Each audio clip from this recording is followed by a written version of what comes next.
이제 드디어 요단강을 건넌 이스라엘 백성들의 활동 부대가 가나안 땅으로 바뀌었습니다. 그리고 그곳에서 이 요단강을 건너는 놀라운 기적과 더불어서 가나안으로 입성하는 그들에게 정말 요단강을 가른 것과 같은 또 놀라운 기적이 베풀어지는 것을 보게 됩니다.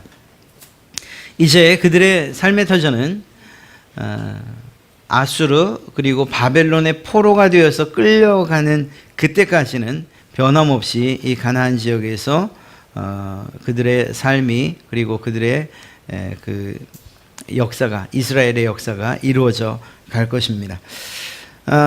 먼저 우리가 이 여리고성을 함락하는 이 사건을 어떻게 봐야 되는가, 그리고 성경은 어떤 관점으로 이것을 기록하고 있는가를 봐야 됩니다.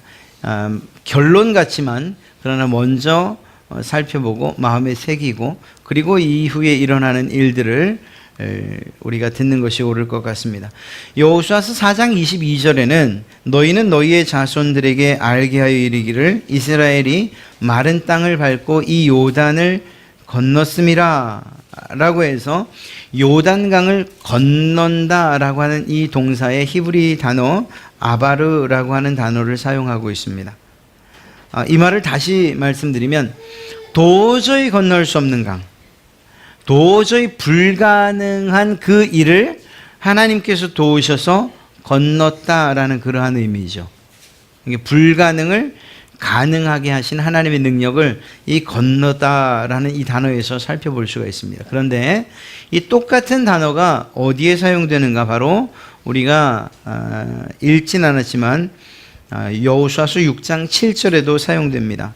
또 백성에게 이르되 나아가서 그 성을 돌되 무장한 자들이 여호와의 궤 앞에서 나아갈지니라. 이 나아갈지니라 라는 데에 사용된 히브리 단어가 바로 이 아바르입니다.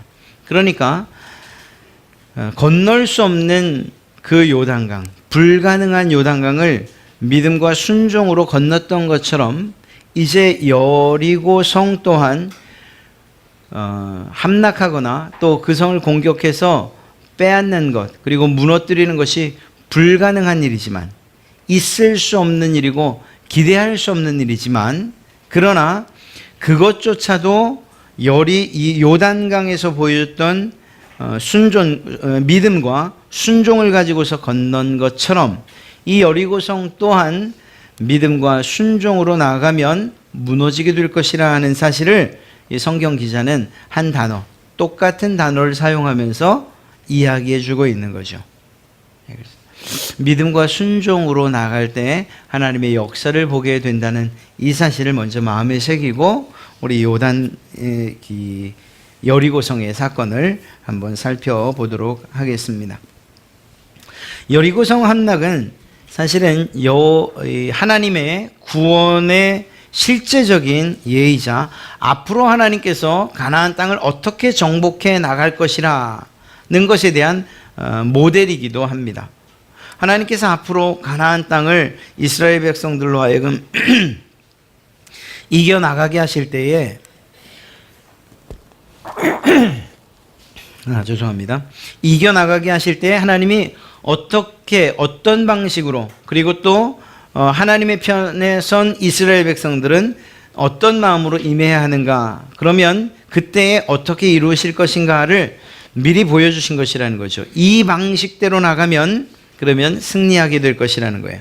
우리가 다음 주에 보게 되겠지만, 그러나 만약 너희가 이런 방식으로 나가면 실패하게 될 것이라는 이 두 가지를 이 가나안 입성 초반에 보여주십니다. 성공의 사례와 실패의 사례를 보여주시고, 앞으로 너희가 싸워야 될 가나안에서의 싸움은 어떤 방식으로 나가야 되느냐를 보여주시는 거죠. 여리고성은 이중방어 시스템을 가지고 있다고 이야기합니다. 성벽이 2개라는 의미이고요. 4m가량 되는, 그러니까 외부에서 봤을 때 4m가량 되는 옹벽 위에 또다시 대략 4m 정도 되는 진흙으로 벽을 쌓았다고 합니다. 그리고 경사면인데 그 경사면 위쪽으로 또다시 진흙벽 4m 정도를 쌓았다. 그래서 두 벽으로 이루어진, 그리고 그 하나의 벽은 대략 한 2m 정도 되었다. 뭐 이렇게 이야기를 하기도 합니다. 내부에서 볼 때는 아래가 이렇게 내려다 보이겠지만 외부에서 볼 때는 4m 또 4m, 4m 대략 10m 이상 되는 그러한 벽이 눈에 보이는 거죠.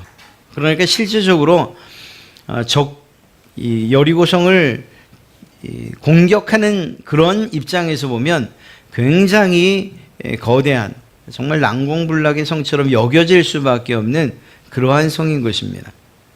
그리고 그 안에는 대략 한 1,500에서 2,000여 명의 주민들이 살고 있었을 것이다, 이렇게 이야기를 합니다.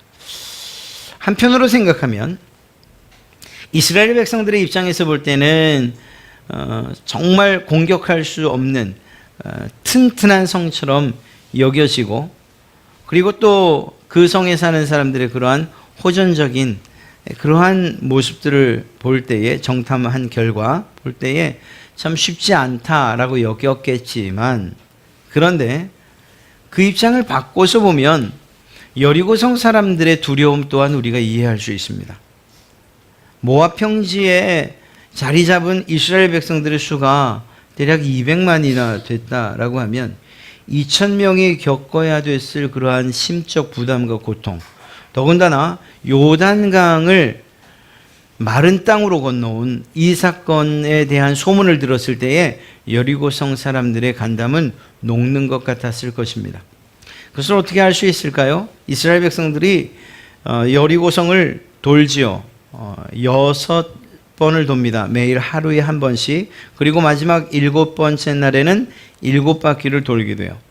사실 그 일이야말로 여리고성 사람들에게 있어서는 기회이죠. 공격할 수 있는 좋은 기회가 될 것입니다. 그럼에도 불구하고 아무 일을 하지 못하는 것을 보게 됩니다. 오히려 라합의 이야기를 살피면 라합의 마음, 그리고 또 여리고 안에 있는 가나안 사람들의 마음이 서늘해지고 그 간담이 녹아져 내렸다라고 이야기하는 것을 통해서 이스라엘 백성들, 그들과 함께 하셨던 하나님의 그 놀라운 기적과 역사들이 가나안 땅에 이미 소문으로 퍼졌고, 그 소문은 두려움으로 그리고 공포로 작용되고 있었다는 것을 알 수가 있죠. 그랬기 때문에 오늘 6장 저희가 읽진 않았습니다만 1절 말씀을 보면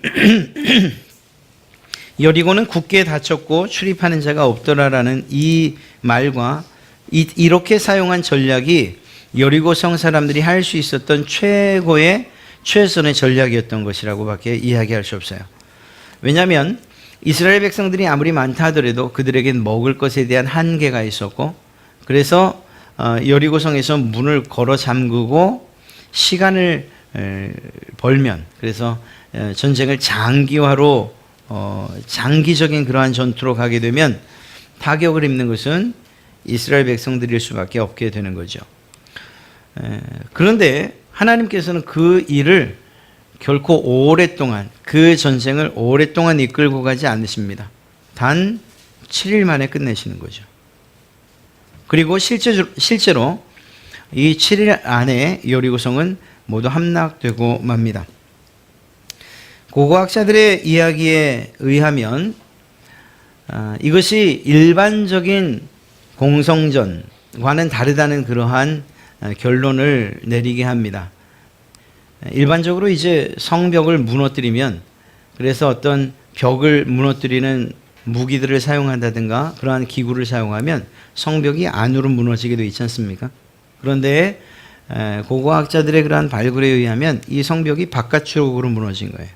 그리고 사실 그 외벽 바깥쪽은 웅덩이처럼 되어 있는데, 놀랍게도 밖으로 무너진 이 성벽의 잔해들이 그 웅덩이를 메웠고, 그리고 그 메워진 틈을 타서 그곳으로 진격해 올라갔다, 이렇게 이야기를 하죠. 말씀드린 것처럼 외벽이 높이가 4m 또 내벽도 4m인 걸 생각할 때 사다리나 공성 장비가 없이는 쳐들어갈 수 없지 않습니까? 그런데 그것이 바깥쪽으로 허물어져 내린 이러한 생각을 하면 오히려 그것이 외벽의 계단 역할을 했을 것이라 이렇게 이야기를 합니다. 또 한 가지는 성벽 그 성 안에서 발견된 불에 탄 곡식이 200리터가량이 발견됐다고 합니다. 시간이 흘러서 발견된 것이니까 그 당시에는 더 많았을 수도 있겠죠. 이것 또한 일반 전투에 해당하는 상식과는 거리가 멀다 이렇게 이야기합니다. 무슨 말인가 하면 일반적인 전쟁 가운데에서는 성을 함락시키는 그런 과정 가운데서 말씀드린 것처럼 닫아 걸고 성문을 닫아 걸고 지공전을 펼치기 때문에 이렇게 음식이 남을 수가 없다는 거죠. 만약 정말 시간이 오래되었다면 남은 음식을 결코 볼 수 없어야 된다는 것입니다. 그런데 그렇게 불에 탄 곡식을 발견한 이유는 성읍 주민들이 남은 곡식을 가지고서 도망갈 만한 여유조차 없었다는 것이고, 두 번째는 공격해 들어온 이스라엘 백성들이 그 안에 남아있는 곡식에는 관심이 없었다는 것을 이야기하는 거죠. 성경을 보면은 여호수아서 6장 18절에 너희는 온전히 바치고 그 바친 것 중에서 어떤 것이든지 취하여 너희가 이스라엘 진영으로 바치는 것이 되게 하여 고통을 당하게 되지 아니하도록 오직 너희는 그 바친 물건에 손대지 말라, 이러한 이야기가 있습니다. 그러니까 이스라엘 백성들이 공격해 왔을 때 그 여리고성 안에 있는 그 어떤 물건들, 곡식을 포함해서 어떤 것들에도 손을 대지 않았다는 것을 이야기하고 그것이 명령되었었고, 그리고 그것이 고고학적으로 남아있는 잔해들을 통해서 실제로 이루어졌다는 것을 알 수 있는 거죠. 전혀 물건을 약탈하는 데 관심이 없었다는 것을 이야기하고 있는 것입니다. 그리고 7일 만에 단기간에 무너져 내린 것, 한순간에 무너져 내렸다는 사실들을 이렇게 고고학적으로 증명하는 이들이 있고, 또 우리는 그것을 기쁘게 받아들입니다. 여리고성이 무너졌다는 이 사실은 있을 수가 없는 일이었습니다. 말씀드린 것처럼 2m나 되는 두 겹의 성벽, 그것이 단지 그 성 주위를 도는 것, 그리고 나팔 소리에 맞춰서 소리를 지르는 것만으로 무너져 내릴 수 있겠는가? 또 그러다 보니까 또 어떤 분들은 이것을 어떻게 하면 과학적으로 좀 해석할 수 있을까라는 그러한 다양한 시도를 하는 가운데 아마도 이스라엘 백성들의 그 함성을 하나님께서 성벽을 부수는 데 사용하지 않았겠는가, 이런 공명, 그리고 또 그 진동수, 그래서 이 벽이 파괴되는 알맞은 진동수로 확장되어 갔을 거다, 이렇게 또 해석하려고 합니다. 그것까지는 저희가 나가지 않고요. 그렇게 시도하려는 많은 시도들이 있지만 그러한 증명이 없어도 우리는 성경에 그렇게 기록되어 있기 때문에 하나님께서 이 외침 가운데에 여리고성을 무너뜨리셨을 것이라는 믿음에 조금의 흔들림도 없어야 됩니다. 그리고 또 하나님께서 그렇게 무너뜨리셨다고 저희는 믿습니다. 말씀드렸던 것처럼 요단강이 멈춰선 것도, 그리고 여리고성이 무너진 것도 사람으로서는 결코 할 수 없었다는 일, 이것이 중요하고, 그럼에도 불구하고 하나님께서 건너게 하시고 그것을 건넌 것처럼 이스라엘 백성들로 하여금 여리고성, 그 무너진 여리고성 벽을 타고 결국은 여리고성을 함락했다는 사실을 우리는 믿기 때문입니다. 하나님께서 하셨다는 것이죠. 그리고 이 일을 통해서 하나님은 여호수아의 소문이 나게 하십니다. 우리가 지난주에 살펴봤던 것처럼 여호수아는 새로운 차세대 리더로 세움받은 것까지는 좋았지만 그 안에는 끊임없는 두려움이 있었어요. 그러나 이 두려움이 요단강 사건과 여리고성 사건을 통해서 모두 깔끔하게 해소되는 것을 보게 됩니다. 오늘 우리가 읽었던 성경의 마지막 절을 보면 여호와께서 여호수아와 함께 하시니 여호수아의 소문이 그 온 땅에 퍼지니라, 이렇게 기록하고 있습니다. 하나님께서 이스라엘 백성과 여호수아와 함께 하셔서 여리고성을 무너뜨리셨고, 그리고 그 소문, 그 사건, 그래서 여호수아의 소문이 결국은 가나안 온 땅에 퍼지게 하는 이러한 놀라운 그러한 사건이 되었고, 그 사건의 주인공으로 여호수아가 자리하고 있다는 것을 보게 되는 거죠. 우리는 이 사건을 통해서, 이 여리고성 사건을 통해서, 첫째는 하나님께서 이 놀라운 일들, 이 기이한 일을 행하셨다는 사실에 우리는 정말 그 하나님을 찬송하게 됩니다. 우리의 인생에서 펼쳐지는 우리가 할 수 없는 놀라운 일들을 하나님이 하시겠다고 약속하셨고, 그 약속이 이루어질 것을 우리는 이러한 사건들, 성경에 나타난 기적들을 통해서 우리는 확신하게 되는 것이죠. 이러한 무너질 수 없는 성벽을 무너뜨리신 하나님, 내 앞에 있는 여리고성 정말 힘든 문제들 하나님께서 무너뜨려 주십시오, 이렇게 요청할 수 있다는 것입니다. 요단강이 그랬던 것처럼 우리가 무너뜨릴 수 없는, 넘어설 수 없는 그러한 성벽이 여러분 앞에 놓여 있다면 그것을 가지고서 우리는 담대히 기도해야 될 것입니다. 하나님께서 나와 함께 하시면 이 성벽이, 여리고 성벽이 무너졌던 것처럼 내 앞에 있는 이 모든 문제의 성벽들이 무너져 내릴 줄 믿습니다 라는 이러한 믿음, 그리고 순종하며 나가야 된다는 것입니다. 순종이 어렵다는 사실을 오늘 우리는 알아야 돼요. 여러분, 여리고성을 차라리 이스라엘 백성들이 마치 중공군이 6.25 전쟁 때 인해 전술로 밀고 왔던 것처럼 200만 되는 그러한 사람들, 60만이 최소한 군인이었다고 하면 그냥 수로 밀어붙여도 여리고성 함락하는데 아무런 문제 없었을 거예요. 오히려 그게 더 합리적이에요. 어느 정도의 희생이 있더라도 여리고성을 치는 것, 그리고 그곳을 교두보로 삼아서 가나안 땅 전역을 쳐들어가는 것, 이게 더 효과적이고 그리고 더 합리적이라고요. 수싸움에서 이기잖아요.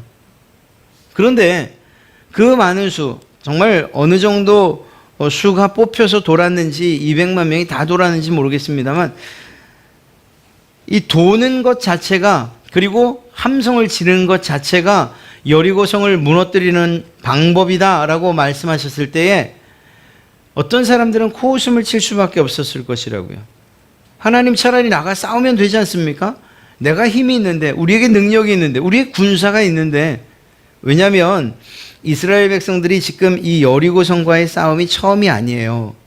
모압 평지에 이르기까지 시온 왕도 쳤고요. 또 이미 가나안 북부에 있는 성읍들을 치고, 그리고 지금 이 여리고성 앞에 있는 것이거든요. 그러니까 전쟁의 경험이 있어요. 그리고 이겼고요.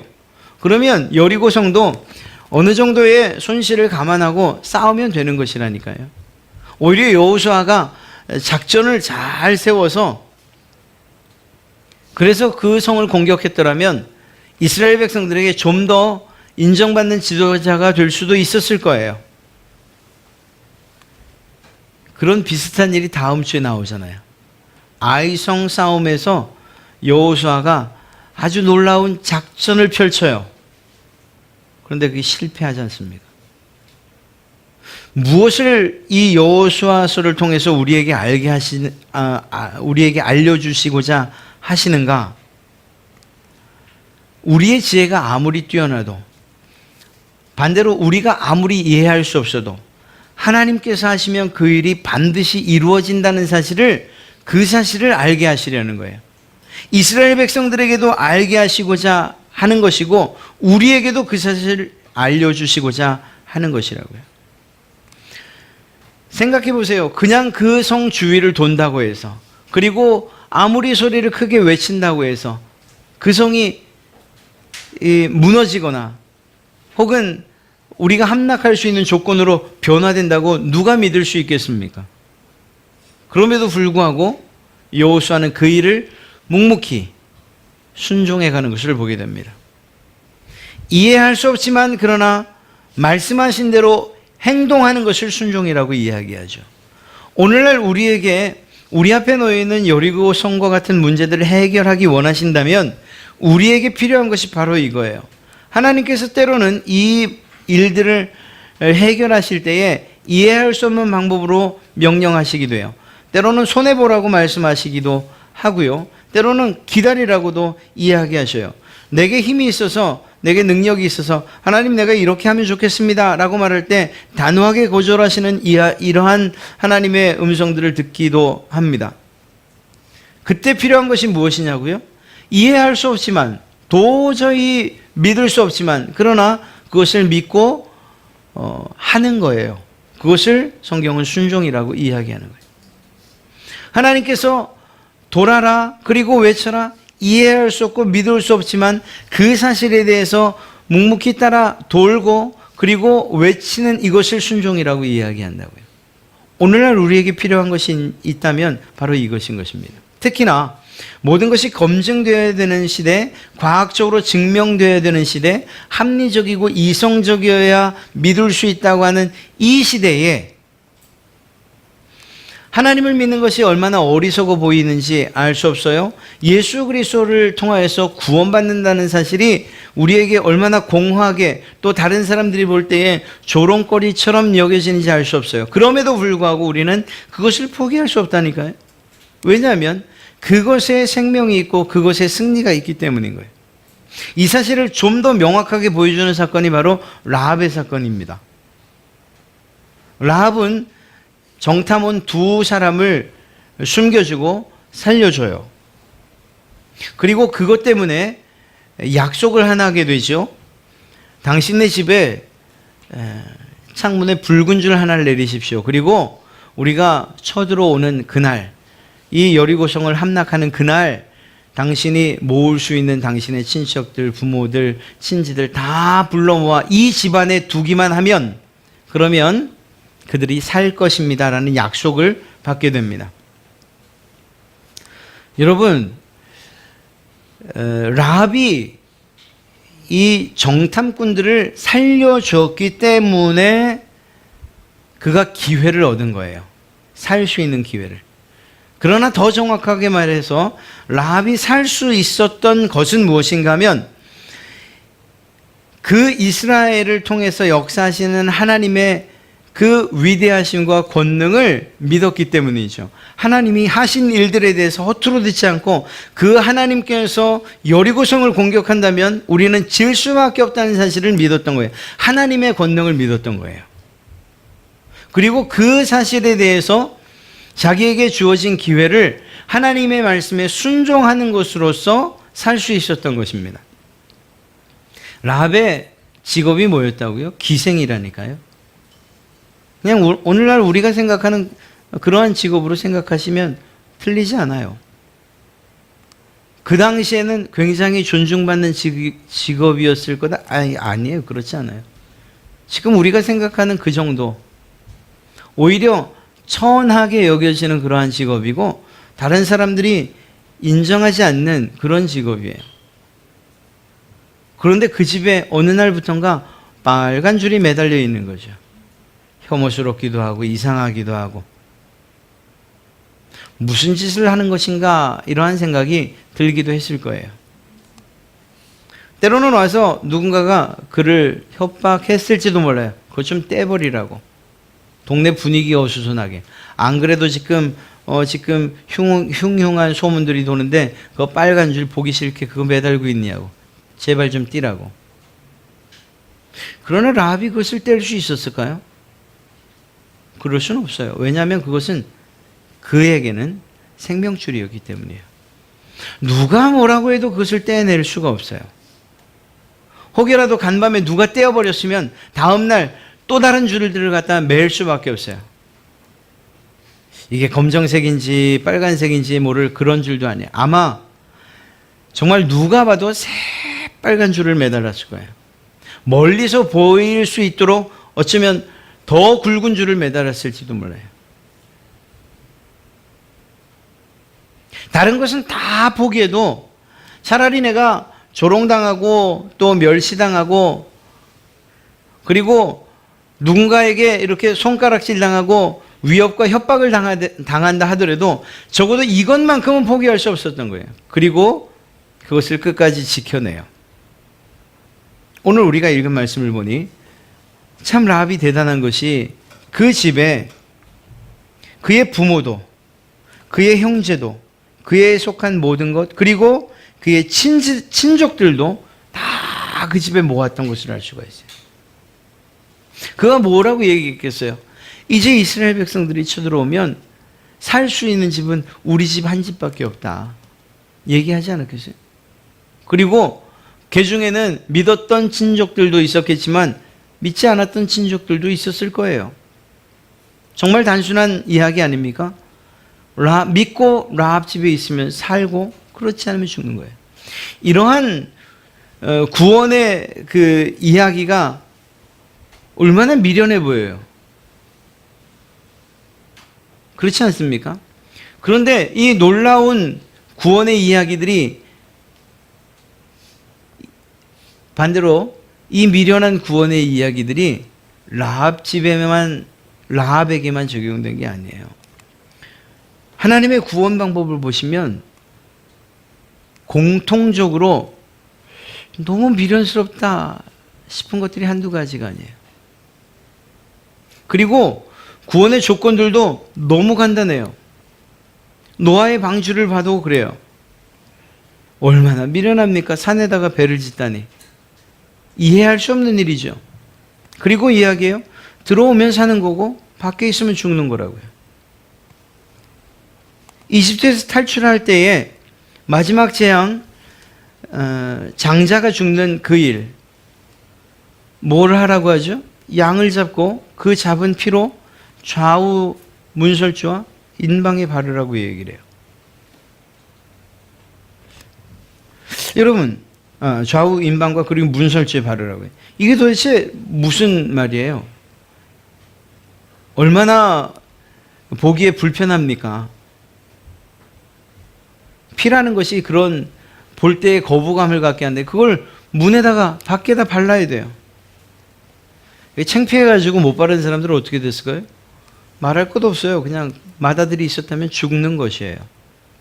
그저 하라고 해서 한 대로 하면 그것이 부끄러운 일이든 미련한 일이든 답답한 일이든 혐오스러운 일이든 어떤 일이든지 간에 그러면 사는 것이고요. 그렇지 않으면 죽는 거예요. 똑같은 사건이 몇 주 전에 또 있었죠?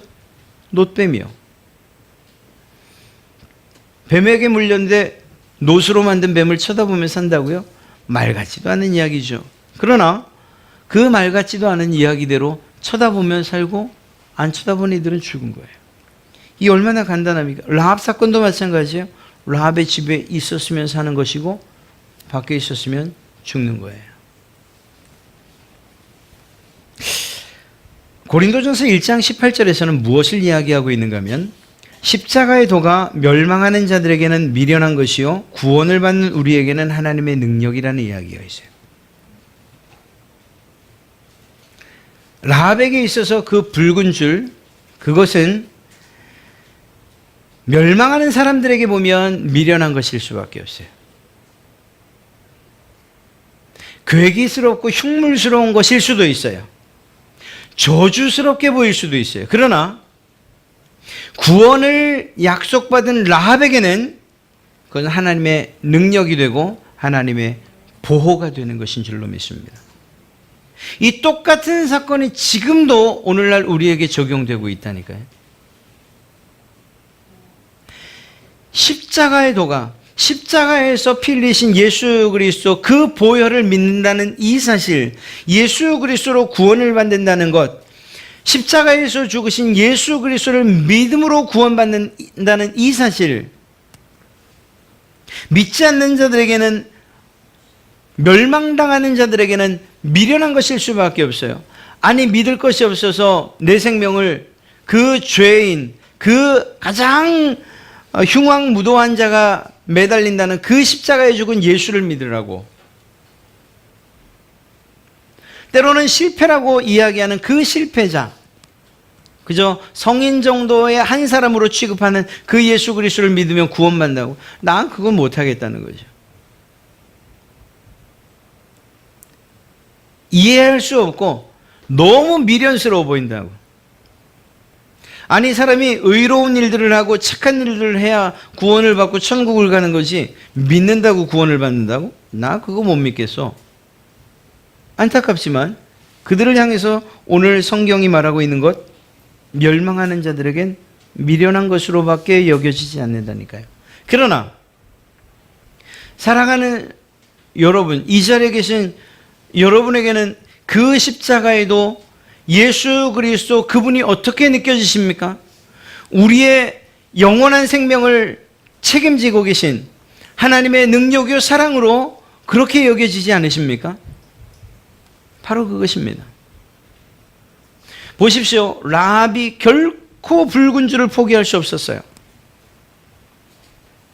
아마 매를 맞는 일이 있었다 하더라도 그것만큼은 포기할 수 없었을 거예요.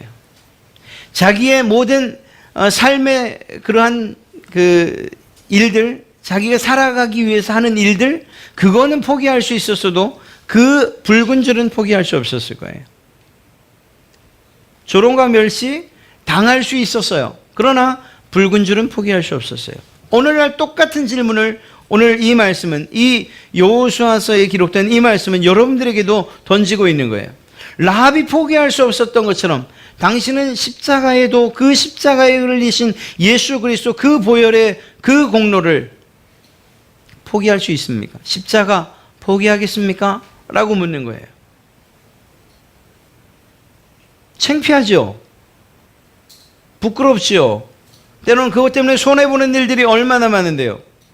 예수 믿는다는 것 때문에 내가 누릴 수 있는 그러한 쾌락들을 끊어야 되는 일들이 얼마나 많고, 거절해야 되는 일들이 얼마나 많고, 또 반대로 다른 사람들은 그렇게 살아가지 않는데 왜 성경에 나온 대로 그렇게 때로는 거룩하게, 때로는 정직하게, 때로는 의롭고 도덕적으로 살아야 하는데요.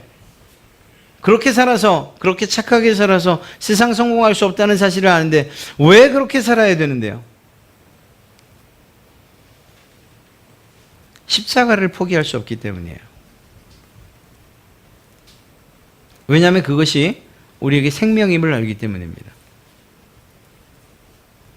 다른 것 다 포기해도, 사도 바울이 그런 사람 아닙니까? 그가 포기했던 것들이 뭐예요? 자기가 가지고 있던 모든 기득권, 배웠던 배움, 가지고 있던 로마의 시민권, 종교적인 그러한 자신이 지금까지 쌓았던 위치, 기독교인들을 잡으면서 옥에 보내고 또 죽이면서 얻었던 유대 사회에서의 그러한 종교적인 위치, 그거 다 포기하지 않습니까? 다 포기하죠. 무엇을 잡으려고? 십자가 잡으려고. 매를 맞지요, 헐벗지요, 굶지요, 광야에서 고통당하지요, 추위와 더움 때문에 고통당하죠, 난파당하지요, 짐승들, 들짐승들의 위협을 받지요, 전갈의 위협을 받지요. 이러한 위협들을 받고 결국은 사형장에서 죽을 수밖에 없었지만 그럼에도 불구하고 포기하지 않았던 것이 무엇입니까? 바로 십자가 아닙니까? 그럴 수 없었어요. 왜 그럴 수 없었습니까? 그것이 생명이기 때문에. 그냥 생명 아니고요, 영원한 생명이기 때문에. 사랑하는 성도 여러분, 우리로 하여금 예수 믿는 여러분들을 향하여서 참 미련하다, 답답하다, 그렇게 믿을 필요 있냐, 광신자다라고 하는 그러한 이야기들을 혹시 들으십니까? 오히려 그 말에 기뻐하시기 바랍니다. 여러분들이 십자가를 포기할 수 없어서 오히려 그 십자가, 그 은혜 가운데로 들어가기 위해서 우리의 믿음에 대한 세상 사람들의 그러한 평가, 그것들을 두려워하지 마시기 바랍니다. 오히려 기뻐하시기 바랍니다. 여러분들이 결코 생명의 끈을 놓치지 않을 것이기 때문입니다. 오늘 이 여리고 사건은 첫째는 하나님의 능력, 그 위대하심을 우리로 하여금 알게 해요. 그리고 우리 앞에 있는 모든 문제들을 해결하는 방식이 하나님의 말씀에 순종하는 것이라는 것을 우리로 하여금 깨닫게 합니다. 그리고 우린 그렇게 나갈 거예요. 또 한 가지, 라합의 구원을 통해서 우리가 결코 포기할 수 없는 것 한 가지가 있다면 그것이 바로 예수 그리스도라는 사실을, 십자가의 도라는 사실을 우리는 이 말씀을 통해서 깨닫게 되는 것입니다. 사랑하는 성도 여러분, 그 주님께서 여러분을 포기하지 않으셨다면 우리 또한 그 주님을 포기할 수 없는 거죠. 그래서는 안 되는 거죠. 여러분을 구원하시기 위해서 십자가에 매달리셔야 했는데 그 고통의 무게가 너무 힘들고 너무 어렵고 너무 고통스러워서 나 십자가 못 지겠다 라고 말씀하지 않으시고 오히려 묵묵히 스스로 십자가를 지셨다면, 누굴 위해서? 바로 여러분 각자를 위해서 그리하셨다면, 그렇다면 우리 또한 주님을 포기할 수는 없는 거죠. 사랑하는 성도 여러분, 세상 사람들의 평가를 두려워할 것이 아니고 또 내 자신이 얼마나 더 즐겁게 사는가, 혹은 얼마나 쾌락적으로 사는가, 뭐 인생 별거 있어 즐기면서 사는 거지 라고 하는 그런 우리 안에서의 그런 내면의 속삭임이 있어도 그것들을 능히 이겨내시고 오히려 예수 그리스도 그 한 분을 바라보시기를 주님의 이름으로 축복합니다. 그 붉은 줄을 포기할 수 없다고 했던 그 라합처럼 십자가를 포기할 수 없어서 오히려 세상에서 내가 고통당하는 것이 그것이 기쁩니다 라고 말할 수 있는 그러한 여러분 되시기를 다시 한번 주님의 이름으로 축복합니다.